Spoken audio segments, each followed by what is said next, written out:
Walau tenaga sudah nyaris habis, tapi aku bersyukur karena sudah berhasil mencapai puncak Dempo dan puncak Merapi berturut-turut.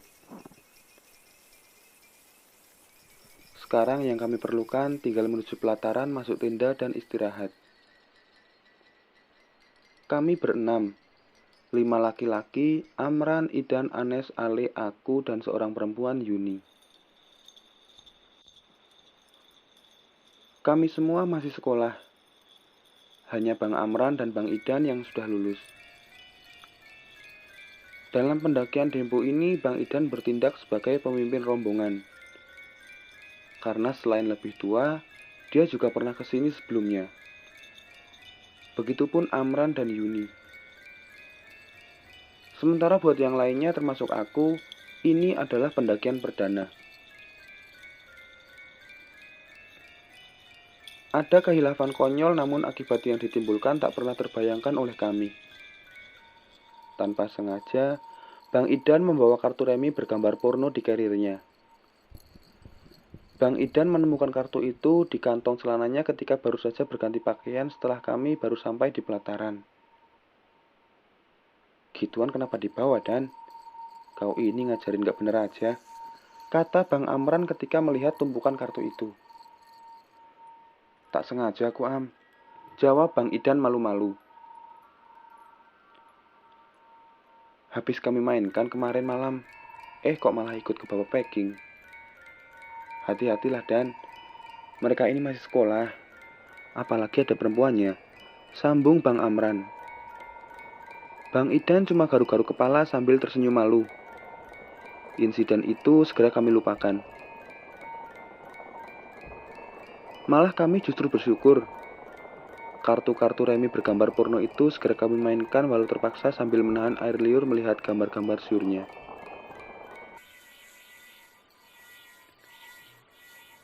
Menjelang maghrib, aku mendekati Anes dan Yuni yang sedang memasak di luar tenda. Mengabarkan kalau kami hendak sholat maghrib berjamaah dulu. Aku sholat maghrib dulu, Nes, Yun, kataku. Anes menganggukkan kepalanya dan menjawab, "Iya, Pin. Aku di sini nemenin Yuni. Dia heads ternyata." "Tadi enggak," balasku. "Baru banget dapet." Kali ini Yuni menjawab tanpa menoleh ke arahku.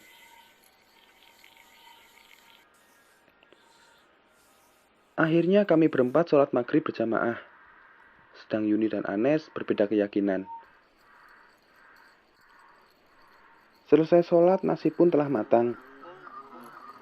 Tapi baru saja kami bersiap untuk makan, tiba-tiba gerimis disertai angin kencang yang disusul oleh badai menerjang.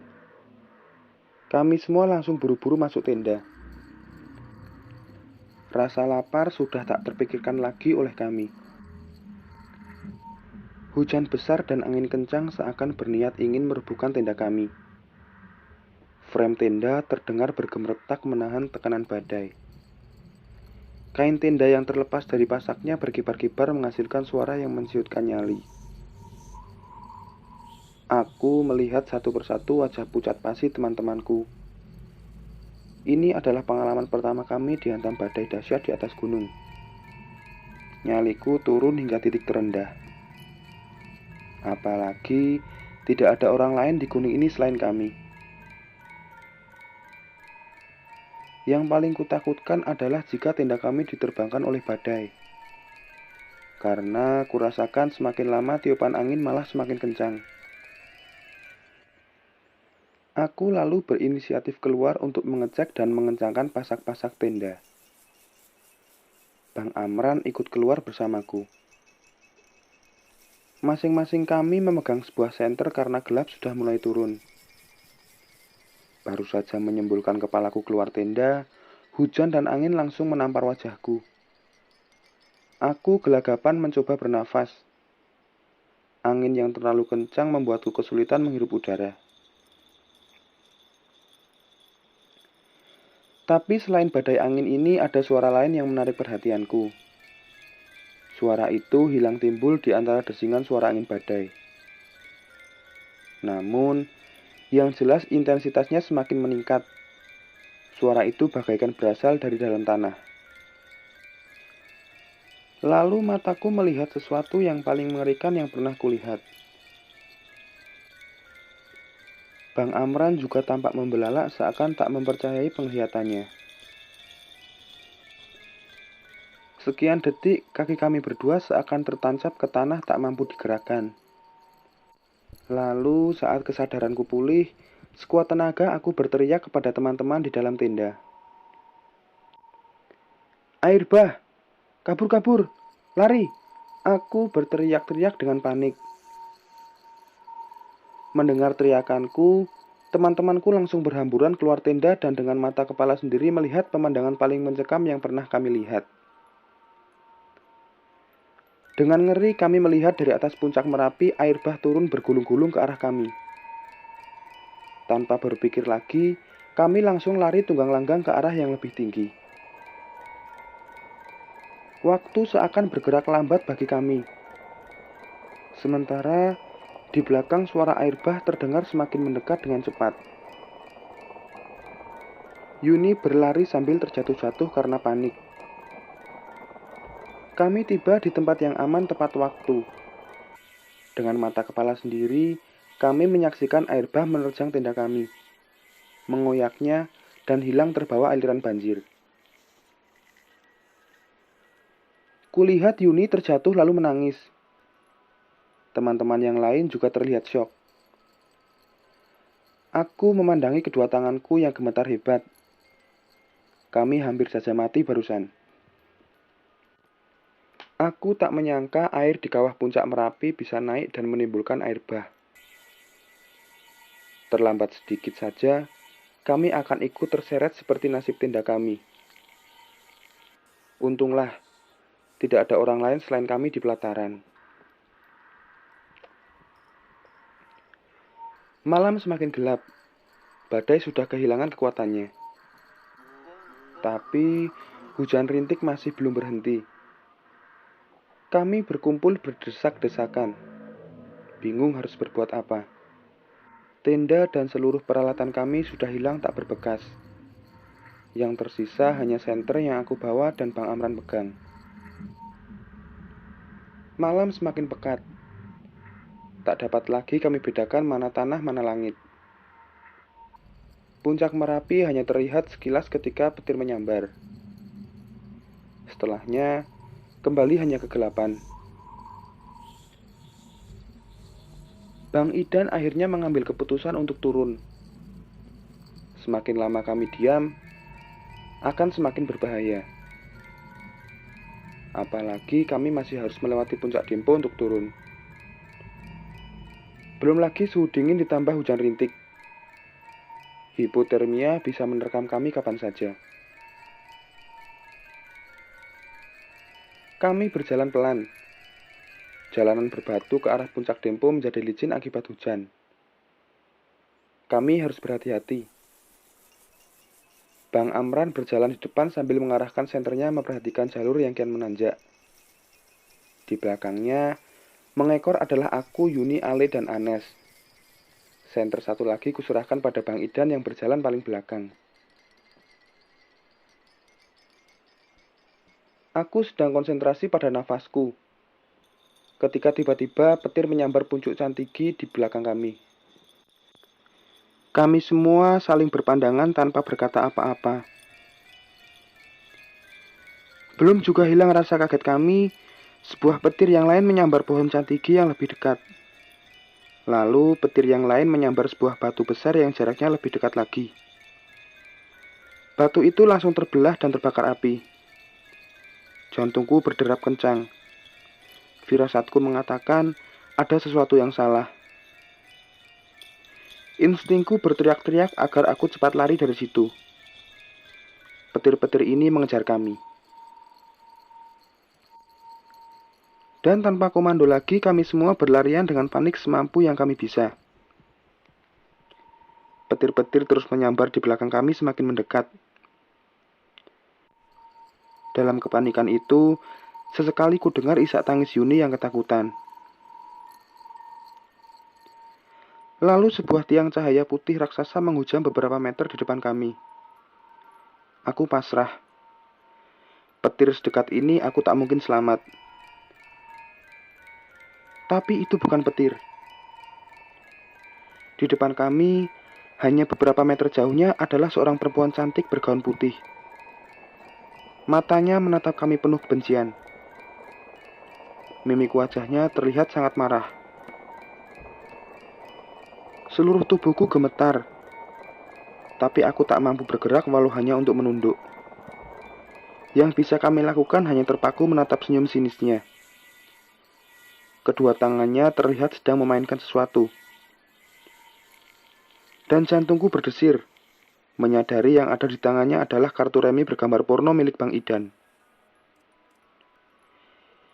Seiring senyumnya yang menghilang, tangannya terangkat pelan dan terlihat mengancam. Jari telunjuknya menunjuk lurus ke arah Yuni. Lalu sebuah suara terdengar, lembut tapi mengerikan. Kamu punya saya.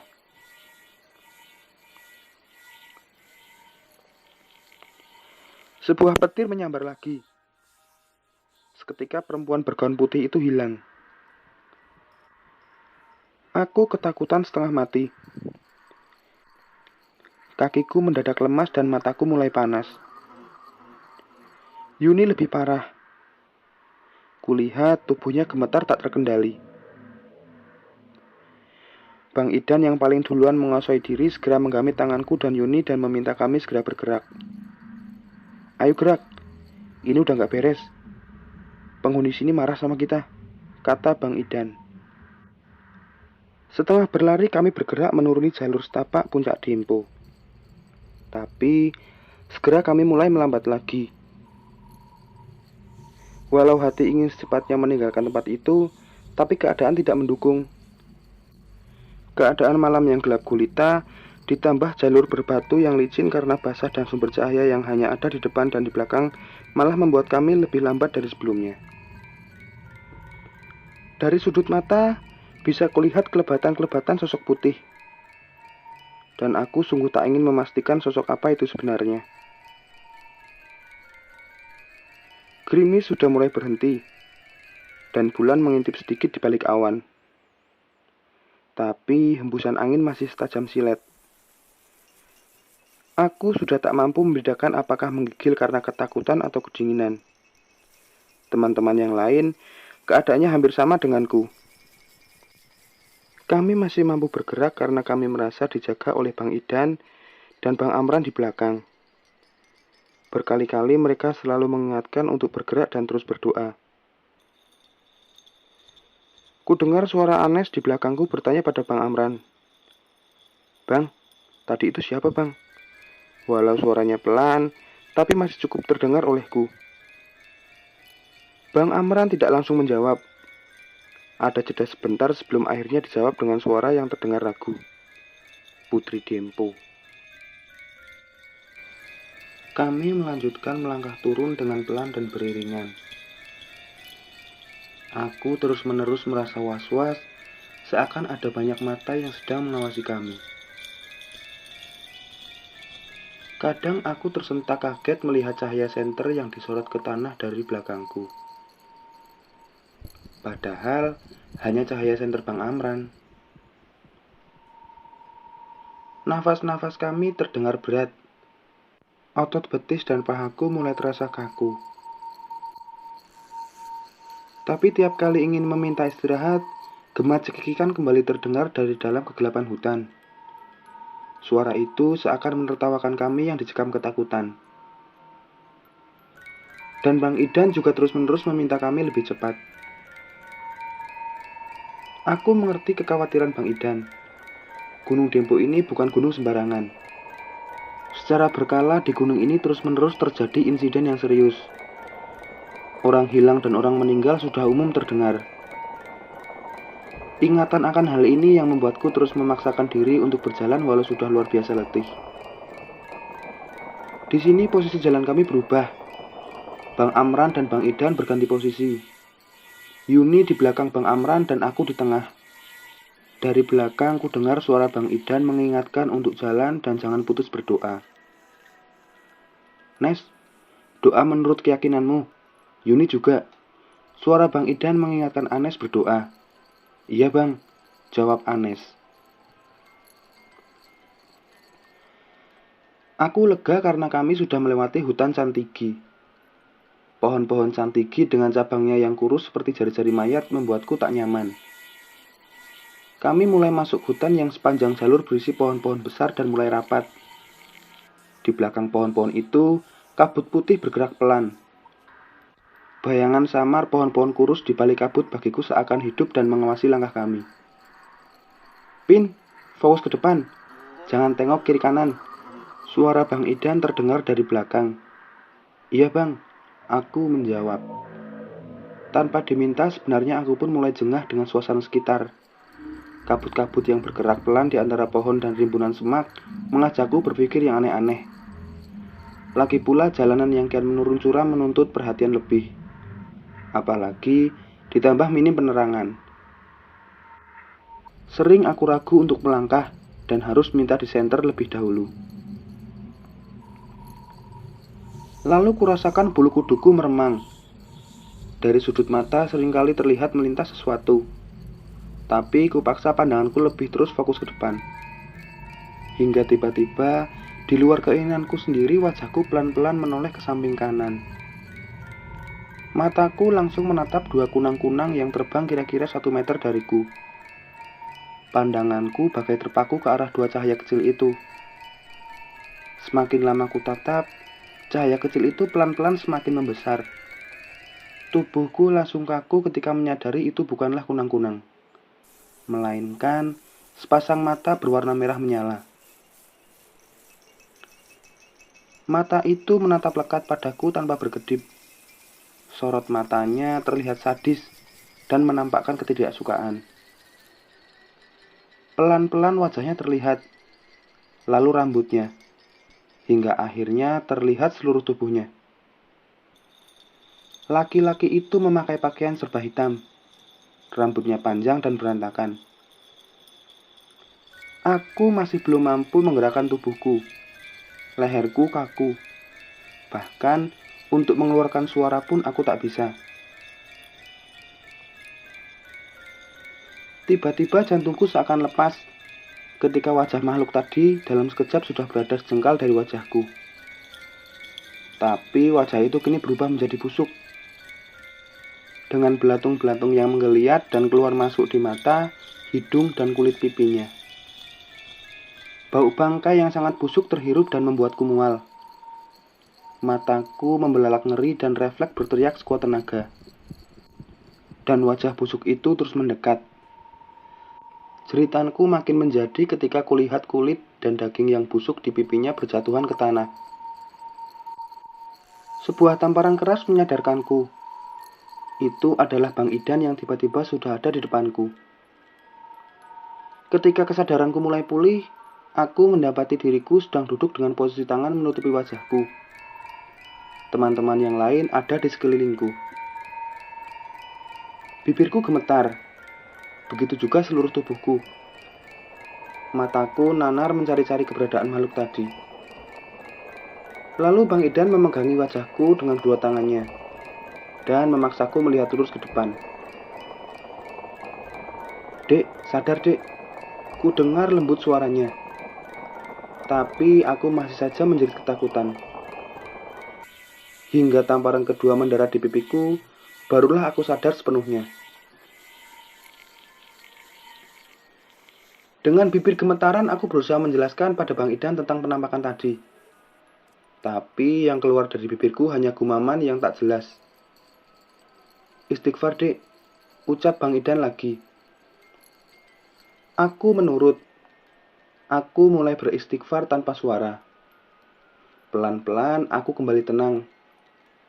Nafasku tidak lagi berpacu. Di sampingku Bang Amran berjongkok sambil mengusap-usap punggungku untuk menenangkanku. Istirahat sebentar Dan, kasihan adik-adik ini pasti lelah. Ku dengar Bang Amran berbicara pada Bang Idan.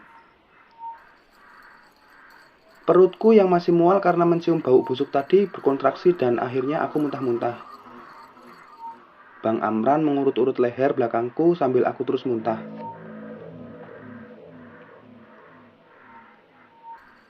Melihat keadaanku dan mungkin juga keadaan teman-teman yang lain, akhirnya Bang Idan setuju kami istirahat sebentar. Lalu Bang Idan berbicara padaku. Kan abang sudah bilang, Dek, jangan tengok-tengok, fokus aja ke depan, katanya. Aku tidak noleh, Bang, belaku. Kepalaku muter sendiri. Kulihat Bang Idan agak terkejut dengan jawabanku. Ya udah, istighfar aja, nyebut, Dek, kata Bang Idan lagi. Apa yang dilihat jangan diceritain ya, Dek. Aku mengangguk mengerti. Karena selain Bang Idan dan Bang Amran, kulihat mimik ketakutan di wajah Yuni, Ale, dan Anes. Belum tuntas hilang rasa takutku, Bang Idan memberi aba-aba supaya kami mulai bergerak lagi. Aku yang masih lemas, dipapa oleh Ale dibantu Anes. Bang Idan kembali memposisikan diri di belakang. Ingat ya, pandangan lurus aja ke depan. Kalau ada melihat sesuatu, diam aja. Jangan diceritain. Suara Bang Idan berbicara pada kami semua. Belum sempat salah satu di antara kami menjawab, kulihat sesuatu terbang melintas di depan kami. Rasa penasaran rupanya lebih besar daripada rasa takutku. Sebuah sifat yang membuatku menyesal. Kulihat di atas kami beberapa sosok kuntilanak terbang dari pohon ke pohon. Kuntilanak itu menyeringai. Suara tawanya saja sudah cukup untuk mendirikan bulu kuduku. Buru-buru kupaksa wajahku menatap tanah. Berharap mereka tidak melihatku.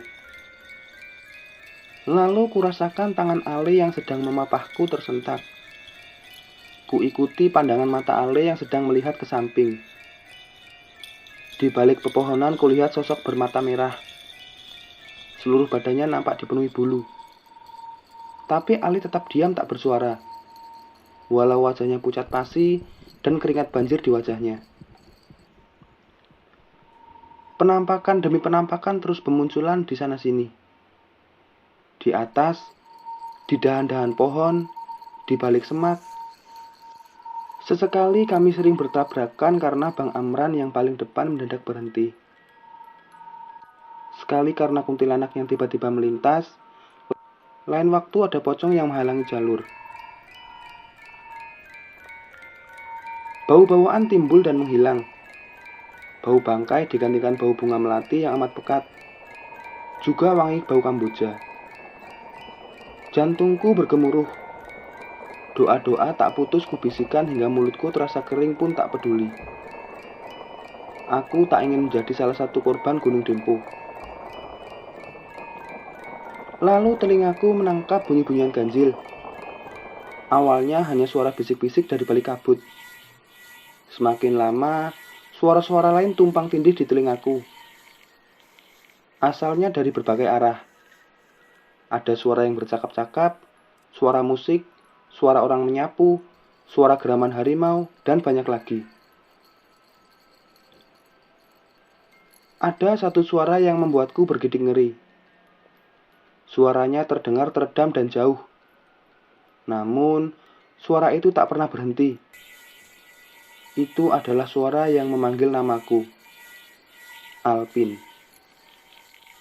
Aku berusaha tak ingin mendengarkan. Tapi suara yang memanggil-manggil namaku itu terus-menerus menggema. Seakan menempel di telingaku. Melihat yang lain menutup telinga dengan kedua tangan, ku yakin mereka juga mendengar hal yang sama. Aku menoleh ke belakang mencoba melihat Bang Idan. Nampaknya hanya dia yang tidak terpengaruh. Karena masih terus berjalan tanpa ekspresi di wajah. Fokus ke depan, Dek, katanya padaku. Jangan cerita apa-apa, jangan dengerin apa-apa. Aku mengangguk mengiyakan. Tapi sulit sekali fokus saat kelelahan dan dicengkeram ketakutan seperti ini. Sebelah kananku adalah hutan. Segala penampakan ada di setiap pohon di sana. Sementara di sebelah kiriku adalah jurang. Suara-suara meneror kami dari dasar jurang itu. Di depan ku dengar suara berdebam. Rupanya Yuni jatuh. Mungkin kakinya tak sengaja tersangkut akar. Lalu ku dengar dia berteriak histeris. Aku ikut berteriak saat melihat yang membuatnya terjatuh bukanlah akar, melainkan sepotong tangan. Bang Amran dengan cepat menarik tangan Yuni, memaksanya bergerak. Berikutnya ku dengar Ale dan Anes yang berteriak ketakutan di belakangku. Aku tak berani menoleh ke belakang. Saat aku sedang fokus melihat ke bawah, menatap kakiku sendiri yang sedang berjalan, tiba-tiba ada sebuah kepala yang menggelinding dan tak sengaja tertendang. Kali ini aku berteriak dengan kencang. Setiap kali ku dengar teman-temanku berteriak, entah apa yang mereka alami. Aku tak ingin tahu. Penghuni Gunung Dempo ini seakan berkumpul dan bergantian mengganggu kami. Tampaknya kami tidak akan dibiarkan tenang walaupun sekejap. Belum jauh berjalan, giliran aku yang kembali berteriak karena sebuah tangan menangkapku. Dengan cepat, aku melepaskan diri sambil berteriak beristighfar. Kulihat teman-teman yang lain tak bereaksi mendengarku berteriak. Mereka pastinya juga diteror masing-masing. Lalu sepasang tangan besar dan hitam mencengkeram kakiku. Kembali aku berteriak histeris sambil berusaha melepaskan diri seperti tadi. Tapi semakin ku berusaha, cengkeraman tangan itu malah semakin kuat, membuatku semakin histeris. Bang Idan, lagi-lagi Bang Idan, menjadi dewa penolongku, berlari dan langsung memeluk dan menenangkanku. "Tenang dek, tenang, istighfar," katanya. Tapi cengkeraman di kakiku tetap tidak hilang. Justru semakin kuat menekanku. "Ada tangan bang di kakiku. Kakiku dipegangnya bang." Aku merintih sakit dan ketakutan. Lalu Bang Idan dan dua teman lain berjongkok berusaha melepaskan kakiku.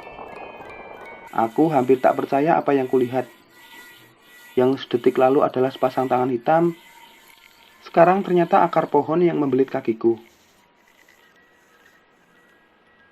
"Kayak mana ceritanya kamu bisa masuk akar kayak gini, dek?" Ku dengar Anes bertanya. Dia merasa heran karena kakiku terjepit dua akar yang saling mengait. Akhirnya setelah lama berusaha, 3 orang itu berhasil membebaskan kakiku dari akar hitam itu. Setelah kakiku bebas, suara tawa cekikikan menggema di mana-mana. Kami berpandangan. Sorot-sorot mata panik jelas tergambar di mata kami. Aku sangat berterima kasih kepada teman-teman perjalananku. Jujur, aku takut mereka putus asa jika gagal melepaskan kakiku dari akar dan meninggalkanku sendiri. Kami saling menepuk bahu dan mengangguk, mencoba saling menguatkan tanpa kata-kata.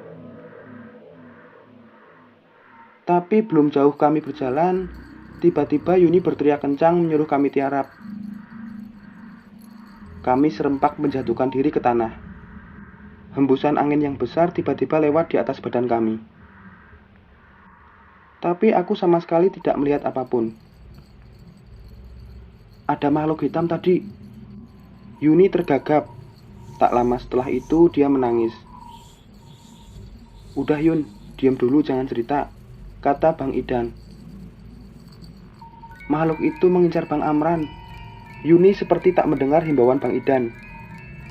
Bang Amran yang namanya disebut menelan ludah. Wajahnya pusat pasi. "Kamu pikir begitu Yun?" tanya Bang Amran. "Iya bang," jawab Yuni. Lalu menambahkan, "Makhluk itu sejak tadi mengikuti kita. Matanya selalu menatap Bang Amran. Dia mengincar Bang Amran." Kami semua menatap Bang Amran. Lalu kemudian saling bertatapan satu sama lain. Raut-raut ketakutan tergambar jelas di wajah kami.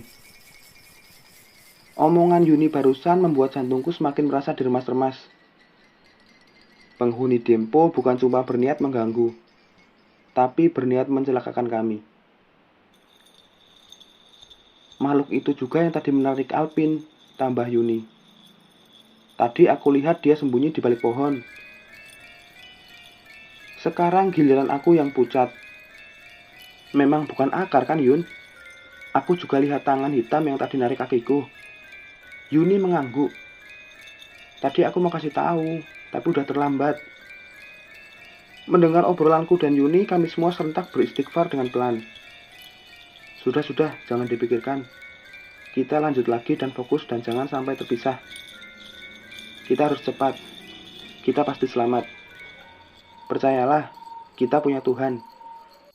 Bang Idan memotong obrolan kami agar tidak semakin jauh. Kami semua menurut. Kami tarik nafas panjang untuk menenangkan diri. Lalu mulai berjalan lagi. Sambil berjalan itu, aku yang masih penasaran bertanya lagi pada Yuni. Yun, jadi kamu tadi benar lihat kan yang narik aku? Aku beneran gak bohong tadi itu, Yun. Tadi tangan, Yun, bukan akar. Iya, makhluk itu tadi, Pin. Aku lihat. Mau bilang, tapi sudah terlambat, jawab Yuni. Ale yang berjalan di belakangku ikut nimbrung. Kalau aku gak lihat tangan, tapi aku lihat di atas pohon ada monyet besar banget. Matanya merah. Dia ngikutin kita terus. Tapi aku gak berani ngomong. Takut dibilang halusinasi. Dari belakang Bang Idan berteriak membentak kami. Cukup.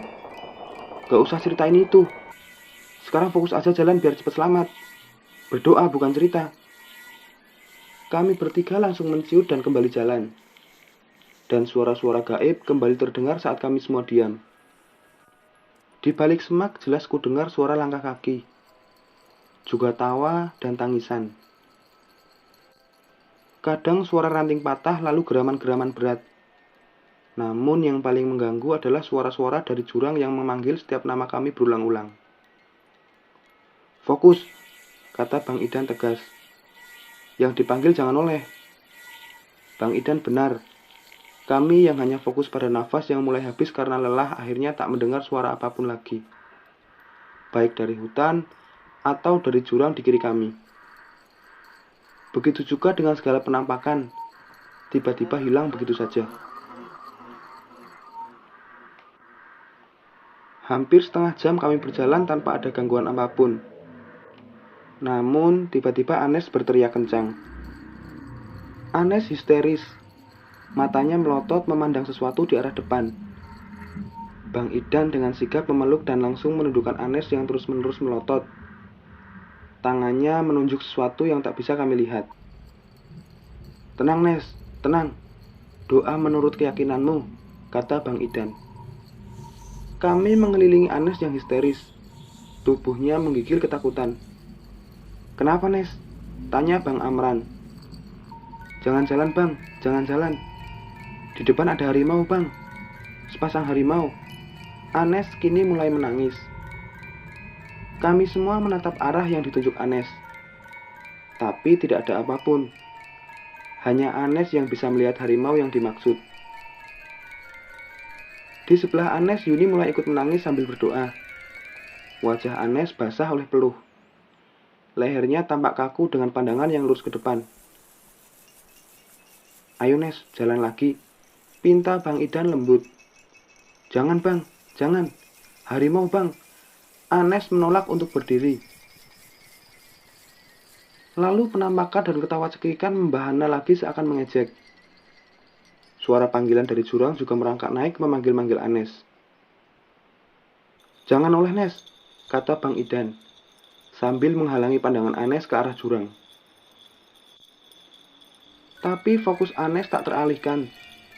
Dia masih terus menatap ngeri ke arah depan. Di antara isak tangisnya, berkali-kali dia mengulang kata yang sama. Harimau. Setelah beberapa saat, Anes dan Yuni kembali tenang. Nafas Anes juga mulai teratur. Dan ketika Bang Idan mengajak untuk bergerak, Anes menurut. Kami berasumsi sepasang harimau yang dilihat Anes sudah pergi.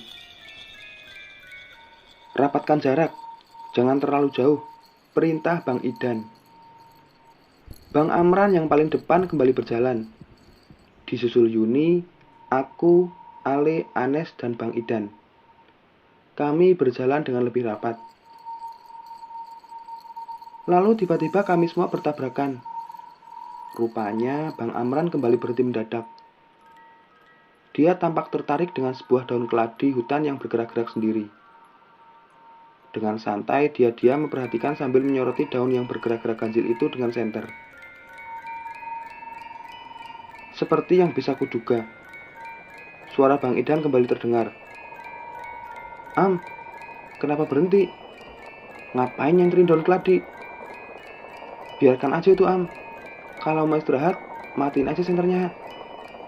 Tapi Bang Amran seakan tak menggubris. Dia terus saja menyenteri daun itu. Kami semua saling berpandangan, tak tahu harus bagaimana. Lalu pelan-pelan Bang Amran berbalik ke arah kami. Sebuah senyuman tersungging di bibirnya. Dia menatap kami satu persatu. Lalu tawanya pecah dengan keras. Kami semua refleks mundur.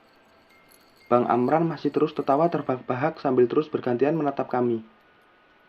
Lalu dengan suara keras dia menyanyikan ref sebuah lagu yang sedang ramai diputar di radio. Bang Idan langsung maju. Tapi Bang Amran melompat mundur sambil terus bernyanyi dan tertawa. Seperti bukan gerakan manusia. Tiba-tiba saja Bang Amran melompat ke pohon terdekat. Bang Idan bergerak cepat menariknya dan menangkapnya. Kami kembali dicekam ketakutan dan mulai menangis, melihat dua orang yang kami tuakan sedang bergumul. Ketika akhirnya Bang Amran mulai tenang, kami berinisiatif membantu memegangi tubuhnya. Kekhawatiranku adalah jika Bang Amran melompat ke jurang sisi kiri kami. Sesekali dia mengomel dengan bahasa Jawa. Lain waktu dia menangis seperti perempuan. Semua berdoa, perintah Bang Idan. Nes, Yun, kamu berdoa menurut caramu. Tidak ada satupun dari kami yang mengerti cara menghadapi orang kesurupan. Yang bisa kulakukan hanya istighfar tanpa berhenti. Dan seperti sebelumnya, tiap kali ada kejadian, sekeliling kami riuh dengan berbagai suara dan tawa cekikan seakan mengejek. Aku sempat melihat sekilas ke pohon besar di belakang kami. Tapi aku langsung membuang muka. Di sana berkumpul banyak kuntilanak, pocong, dan genderuwo. Sadar karena tak bisa berlama-lama di tempat seperti ini, Bang Idan memegangi Bang Amran dan mulai berjalan lagi. Senter diserahkan pada Anes yang terpaksa berjalan paling belakang. Beberapa kali Bang Amran tersadar dan bertanya pada Bang Idan, kenapa aku Dan?" Tapi tak lama dia mulai kesurupan lagi. Matanya kembali melotot dan marah-marah menebarkan ancaman bahwa kami tak akan bisa selamat dari gunung ini. Sesekali dia juga berkata dengan marah, "Tinggalkan, tinggalkan. Kalian harus tinggalkan di sini." Tapi kami tak mengerti maksudnya. Apa yang ditinggalkan atau siapa yang ditinggalkan? Bang Idan memberi kode agar kami mengabaikan saja. Ucapan itu diulang terus, tapi kami tak menghiraukannya. Tak lama kami berjalan, kami tiba di sebuah tempat yang lumayan datar di bawah sebuah pohon. Tempat datar itu kira-kira sekitar 1 meter persegi. Di situ kami beristirahat lagi. Sesungguhnya aku tak tega pada Bang Idan. Sambil terus menjaga kami, dia juga dengan ketat memegangi tangan Amran yang selalu memberontak. Tapi keadaannya memang sungguh berbahaya. Tidak perlu merompat ke jurang. Jatuh di turunan-turunan ekstrim ini pun akan fatal akibatnya. Di tempat istirahat ini, Bang Idan memejamkan matanya sambil tangannya terus merangkul Bang Amran. Aku mendekati Ale yang sejak tadi hanya diam dan mengajaknya mengobrol. "Lek, maksud Bang Amran apa ya teriak-teriak tinggalkan itu?" tanyaku pada Ale. Tapi Ale seakan tidak mendengar pertanyaanku. Matanya menatap kosong pada satu titik di belakang pohon. Jari tangannya saling menggenggam dan dililit dengan menggunakan syal. Aku mengulangi lagi pertanyaanku karena kupikir Ale tak mendengar. "Lek, Kamu tak dengar kah? Aku tadi tanya, kira-kira apa maksud Bang Amran bilang tinggalkan itu? Kini Ale menatapku. Wajahnya seputih mayat, bibirnya gemetar. Pin, aku takut sekali, Pin. Suaranya terdengar bergetar saking takutnya. Ada apa, Lek? Tanyaku. Itu si monyet besar itu. Dari tadi terus mengintai kita, Pin.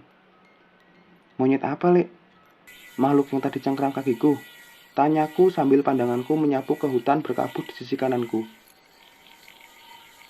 Bukan, Pin. Beda. Dia udah ngikutin kita dari atas. Matanya merah menyala. Badannya besar berbulu. Jawab Ale setengah berbisik. Dia terus-terusan ngomong ke aku, Pin. Aku takut, Pin. Ngomong apa dia, Lek? Tanyaku penasaran. Mata Ale terlihat semakin ketakutan. Wajahnya kian pucat. Dia bilang, cepetan dorong temanmu itu. Cepetan dorong temanmu itu. Jawab Ale. Begitu terus-menerus, Pin. Aku takut. Makanya aku ikat tanganku ini. Siapa yang didorong maksudnya, Lek? Tanyaku lugu. Kamu, Pin. Sekarang aku ketakutan setengah mati. Yang bener, Lek? Tanyaku memastikan. Bener, Pin. Demi Allah, aku bener-bener takut, Pin. Tiba-tiba Bang Idan membuka matanya dan menghardik kami berdua. Ngomong apa kalian? Lalu Ale menjelaskan yang sebelumnya sudah dia ceritakan padaku. Bang Idan mendengarkan dengan serius. Alis matanya bertaut. Dia tampak kesal.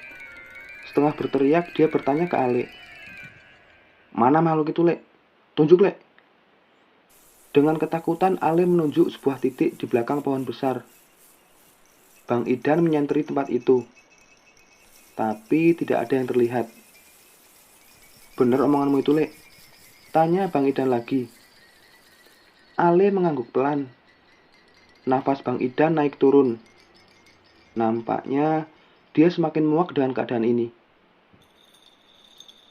Lalu dia meminta kami berdiri dan mulai bergerak lagi. Bang Idan mengambil tangan Bang Amran dan mulai memapahnya lagi. Bang Amran terus ngoceh sendiri dalam bahasa yang kami tidak mengerti. Satu-satunya yang ku mengerti adalah jika dia mulai mengulangi kalimat tinggalkan. Tinggalkan saja di sini. Tapi kali ini ucapan itu ditimpali Bang Idan dengan emosi. Nggak ada yang ditinggal di sini. Kami semua menciut mendengar Bang Idan mulai emosi. Aku yang tadinya mau menanyakan sesuatu pada Ale terpaksa mengurungkan niatku. Semakin turun ke bawah, kabut semakin pekat. Kami kembali merapatkan posisi. Kami terus turun dalam diam. Tubuhku rasanya sudah remuk akibat kelelahan. Juga lapar dan haus. Setelah berjalan selama beberapa lama, kami tiba di sebuah tempat yang lumayan rata di bawah sebuah pohon. Di situ, Bang Idan meminta kami kembali beristirahat. Aku celingak-celinguk melihat tempat kami beristirahat. Lalu mendekati Bang Idan. Bang, ini bukannya tempat yang tadi? Tanyaku takut-takut. Jangan ngawur, nggak ada itu. Sembur Bang Idan. Kita udah jalan turun lama tadi, jangan ngawur. Aku tidak berani membantah Bang Idan. Tapi aku yakin, ini tempat tadi kami beristirahat. Baru saja aku hendak bertanya pada Ale, kami mendengar Anes berteriak-teriak histeris. Tangannya mengibas-ibas ke udara. Kami semua terperangah melihat Anes dengan panik menepuk-nepuk udara kosong.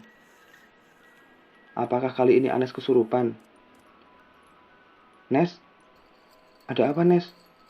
Tanyaku berteriak padanya. Tak kusangka dia menjawab, walau masih terus memukul dan menendang-endang udara kosong. Tolong, Pin. Aku mau dibawa kuntilanak. Dalam kekalutan itu, aku bingung harus bagaimana. Bagaimana caraku menolong jika aku tak melihat apapun.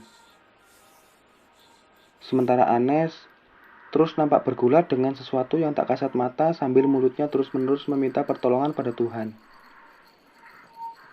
Yuni menangis sambil berdoa.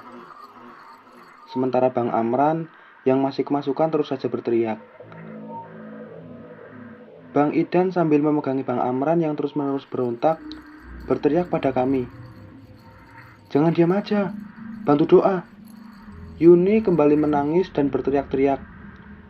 Sementara Ale tiba-tiba saja menjatuhkan dirinya dan meringkuk dengan tubuh gemetar. Dengan menyeret Bang Amran bersamanya, Bang Idan mendekati Ale. Lek, kenapa Lek? Bang Idan bertanya sambil mengguncang-guncangkan bahunya. Ale tak bereaksi apa-apa. Tubuhnya malah semakin meringkuk. Tangannya ditangkupkan menutup telinganya dengan erat. Kali ini Bang Idan bertanya sambil sedikit menepuk pipinya. Lek, ada apa Lek? Ale yang tiba-tiba menyadari Bang Idan ada di dekatnya, menjawab dengan suara yang gemetar karena takut. Bang, tolong aku Bang. Ada apa Lek? Bilang sama Bang. Balas Bang Idan dengan lembut. Tubuhnya semakin gemetar. Tangannya mengibas-ibas telinganya. Makhluk hitam berbulu itu, dia terus-terusan berbisik di telingaku, Bang. Aku takut, Bang. Suara Ale kian gemetar. Bilang apa dia?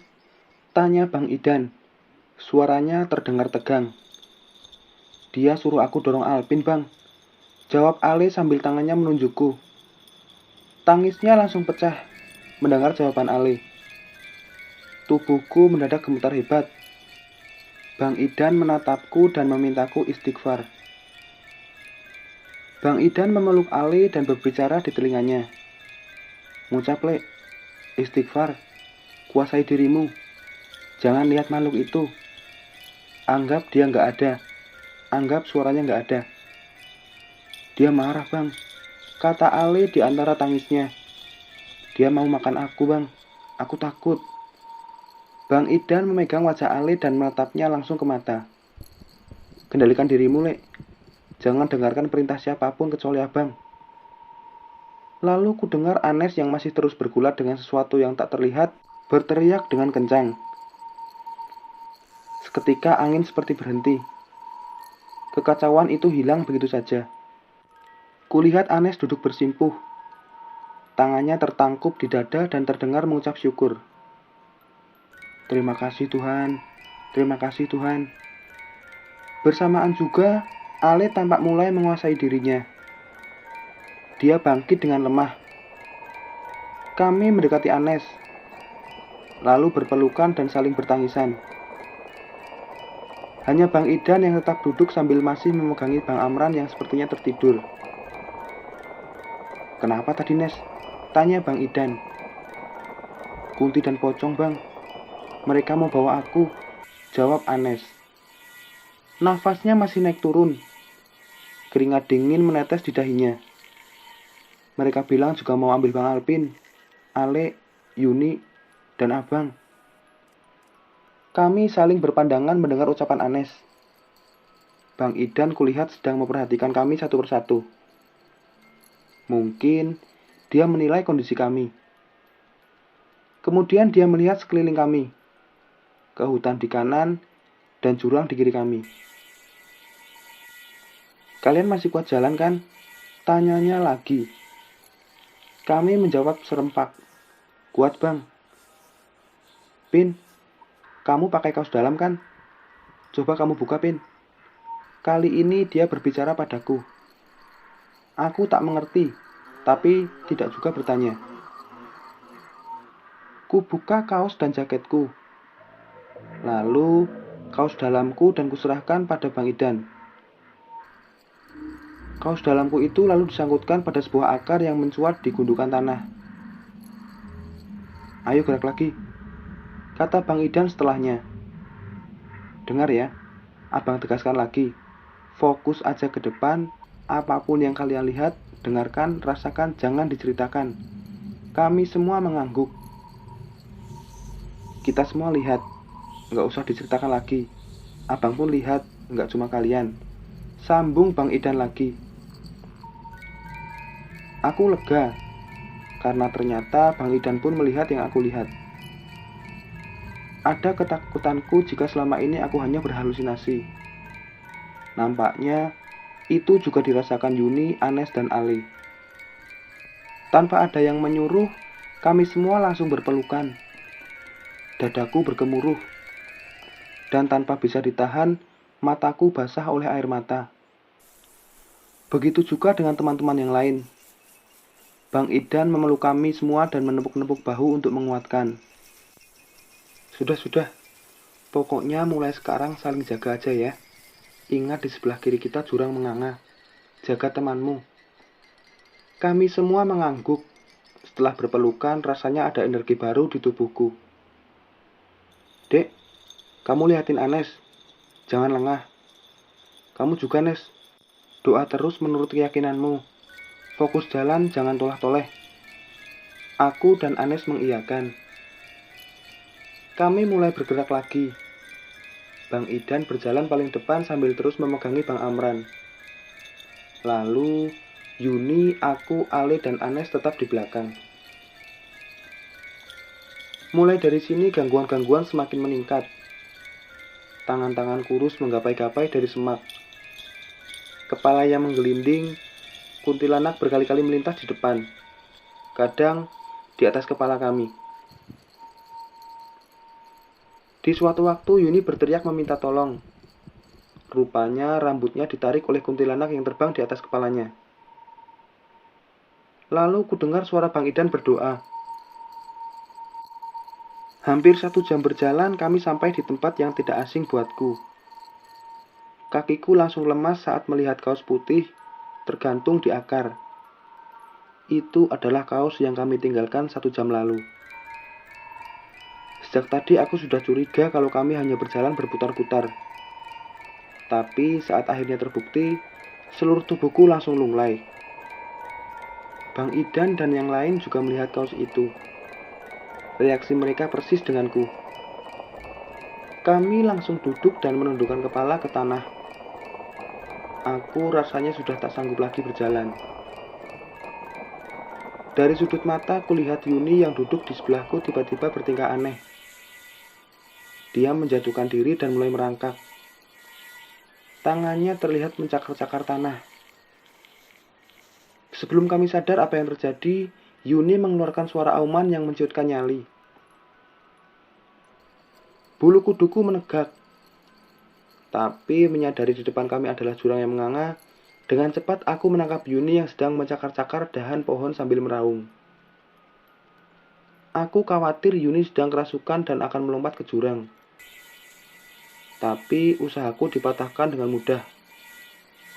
Aku hampir tak percaya. Yuni yang bertubuh kecil melemparku begitu saja. Kedua temanku yang lain, Ale dan Anes, membantu. Tapi kembali mereka dibanting begitu saja.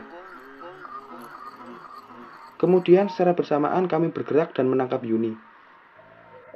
Bang Idan tak ikut membantu, karena Bang Amran juga memberontak berusaha melepaskan diri sambil marah-marah. Nafasku memburu. Irama jantungku berderap kencang tak beraturan. Aku dan Ale yang memegangi tangan kanan dan kiri Yuni dibanting ke sana-sini dengan mudah. Tapi kami masih terus menolak melepaskan.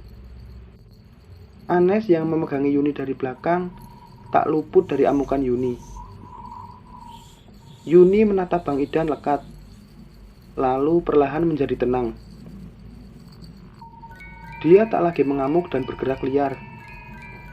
Tapi geraman-geraman mirip harimau masih terus terdengar dari mulutnya. Begitupun yang terjadi pada Bang Amran. Dia pun mendadak menjadi tenang. Matanya tertutup. Aku mengucap alhamdulillah dalam hati. Kulihat Bang Idan menarik nafas panjang beberapa kali. Dia tampak sudah sangat lelah. Aku berdoa semoga Allah melindungi kami. Terutama Bang Idan. Jika Bang Idan ikut kesurupan, kami semua tamat. Dek, "Leh, Nes, masih kuat kalian?" tanya Bang Idan. "Kuat, Bang," jawab kami nyaris serempak. "Aku jaga Amran. Bisa kalian jaga Yuni? Jangan sampai dia berontak dan lari ke jurang," tanya Bang Idan lagi. "Bisa, Bang. Kami akan jaga," jawabku. Bang Idan mengangguk. Lalu dia berdiri dengan lemah sambil memapah Bang Amran. "Dek, kalian jalan duluan," kata Bang Idan. Kami menurut. Anes dan Ale memegangi Yuni, dan aku berjalan paling depan sambil memegangi senter. Saat cahaya senter kuarahkan ke jalur, aku langsung gugup. Sebelumnya, jalur itu sudah kami lewati. Tapi sekarang aku tak mengenali jalur di depanku ini. "Ada apa, Dek?" tanya Bang Idan. Wajahku menoleh ke arah Bang Idan. Mimi gugup dan takut terlihat jelas di wajahku. "Bang, kayak gimana ini, Bang? Jalurnya jadi ada 2, Bang." Bang Idan seakan tak mempercayaiku hingga akhirnya dia melihat sendiri. Jalur itu kini ada 2. Dan kedua jalur itu tidak ada yang kami kenali sama sekali. "Insting kau pilih yang mana, Dek?" tanya Bang Idan. Aku menjawab tanpa ragu. "Logikanya, yang kiri pasti ke jurang, Bang. Yang benar yang kanan kalau instingku." Bang Idan tampak berpikir dengan keras. Kami semua diam menunggu keputusan Bang Idan. Lalu Bang Amran membuka matanya. Dia menatap kami satu persatu sambil nyengir, disusul tawa terbahak-bahak. "Kamu nggak bisa pulang." Bang Amran yang masih terus kesurupan berbicara di antara tawanya. Kalimat itu dia ucapkan terus-menerus dengan nada mengejek. Wajah Bang Idan langsung mengeras. Lalu dia berteriak kencang. "Semua pasti pulang. Tidak ada yang ditinggal." Aku terpaku menghadapi situasi yang mendadak kembali tegang. Sementara Ali dan Anes juga panik karena Yuni tiba-tiba mulai menggeliat lagi dan mulai mengaum dengan buas. "Kamu nggak bisa pulang."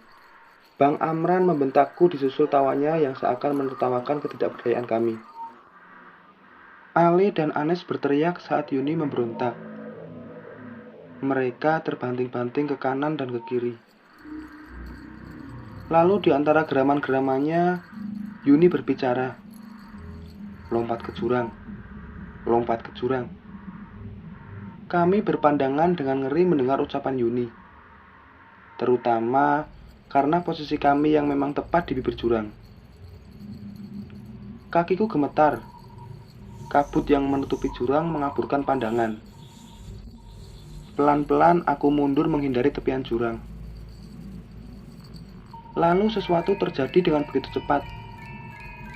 Aku dan Bang Idan hanya mampu mematung dengan wajah ketakutan. Ketika Yuni menggeram dengan kencang, sambil melempar Ale dan Anes ke dalam jurang. Tubuh kedua temanku itu langsung hilang ditelan kabut. Sementara suara teriakannya bergema di antara dinding-dinding jurang. Baik aku atau Bang Idan benar-benar syok. Hingga kami hanya bisa mematung tak mampu bergerak. Yuni mengalihkan perhatiannya pada Bang Amran yang berteriak dan marah-marah tak karuan. Lagi-lagi kami hanya bisa melihat dengan ketakutan ketika Yuni menendang Bang Amran yang langsung terbalik ke jurang, diiringi suara tawa yang mengerikan. Belum sadar sepenuhnya dengan apa yang terjadi, Yuni tiba-tiba merangsek ke arahku dan Bang Idan. Dengan gerakan seperti harimau, mendorong kami semua termasuk Yuni sendiri masuk ke jurang. Sambil berteriak kencang, "Semua masuk ke jurang."